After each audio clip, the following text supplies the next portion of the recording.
Have you struggled to stay consistent with your quiet time with God? Maybe you start a Bible plan or a devotional and you stay with it for a few days or weeks and then drift off until it feels like you're just ticking a box.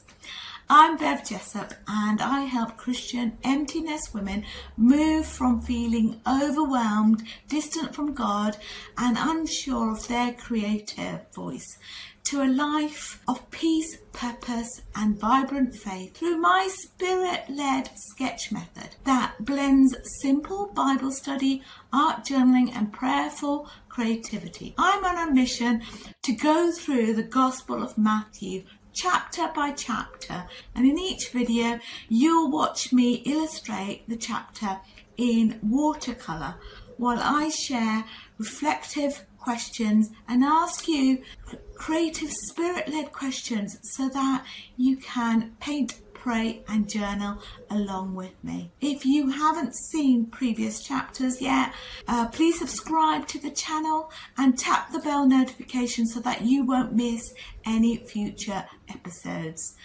And let's get onto this journey step by step. Let's get to it.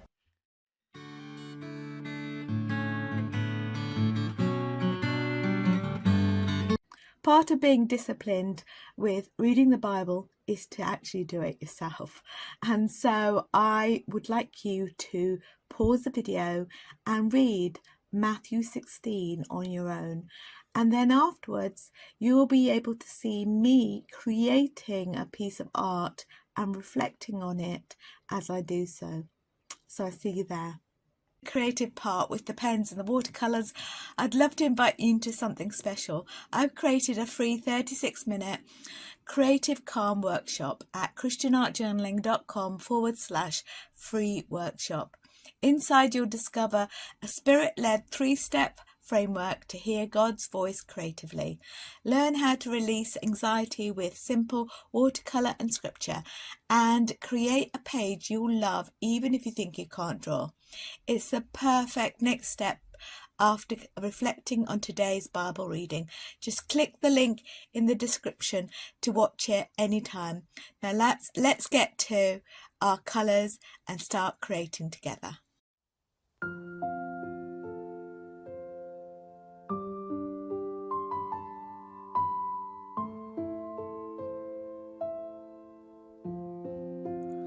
When I painted this picture, I kept returning to one word: foundation. Something unshakable, something that lasts when everything else crumbles. In Matthew 16, Jesus asks a question that echoes across time. Who do you say I am? It's such a simple question, but it cuts right to the heart of our faith. We can know Jesus, admire his teachings, even follow his example, but until we can say deep within our spirit, "You are the Christ, the Son of the living God," we're still standing on shifting ground. As I worked with these layers of colour, the blues, the purples, the golds, I imagined Peter's moment of revelation, like light breaking through stone. Jesus looks at him and says, "You are Peter, and on this rock I will build my church." That wasn't about Peter's strength. It was about his confession. Faith itself became the rock. This unbreakable truth that holds the whole church together. In the background of this painting, I sketched a faint outline of a church emerging from the stone, grounded yet reaching upward. It reminds me that the church isn't built on perfection.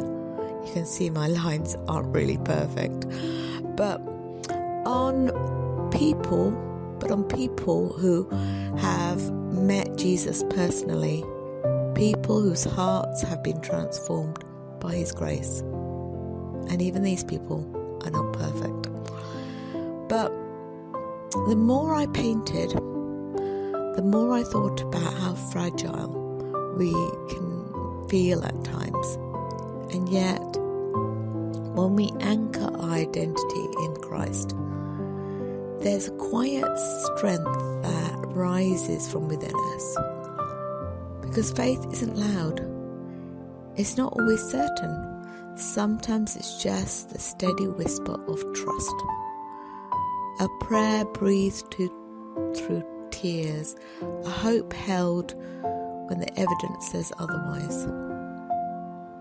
So I invite you to reflect with me on these questions. Who do you say Jesus is? Not with your words, but with your life. What rocks are you building on? Your own plans, your comfort, or His promises? And what would it look like to let God carve something eternal out of your ordinary days? And as you listen or paint today, let these words settle in. Upon this rock I will build my church, and the gates of hell will not prevail against it. Whatever storms come, whatever voices rise against you, remember you are part of that living rock, rooted, held, unshakable in Him.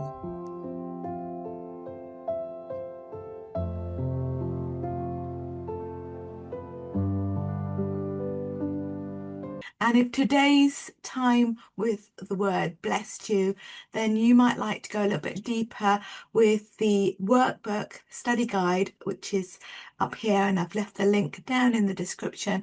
It pairs up beautifully with every video in this series, and you'll find that link down below.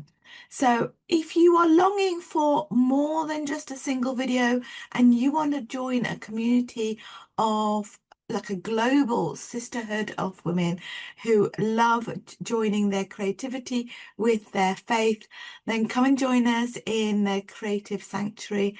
We have Bible studies, live co-creates, and as I said, the community that come together to paint and to pray and to just grow together each week.